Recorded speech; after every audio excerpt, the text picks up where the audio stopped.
për shumë keqardhje që përbrenda kësaj faze të zhvillimit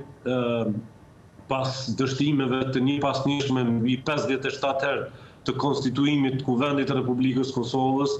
me krye protagonistin Kurti, sepse është sabotuesi kryesor i këtij procesi dhe tani si duket është vendosur në pikën kur realisht tenton që të mbajë me çdo kusht pushtetin në formë jo legjitime, pa formuar institucionet, edhe pse është goditur kaq fort edhe nga BE-ja dhe Shtetet Bashkuara të Amerikës dhe numri atyre në Kosovë, të cilët janë duke kuptuar mashtrimin e madh që Kurti është duke bërë, është në rritje sipër dhe frika e Kurtit është 12 tetori. Frika më e madhe është momenti kur do mbahen zgjedhjet lokale dhe do kuptohet që në veriun e Kosovës realisht ka pas një bllaf të jashtëzakonshëm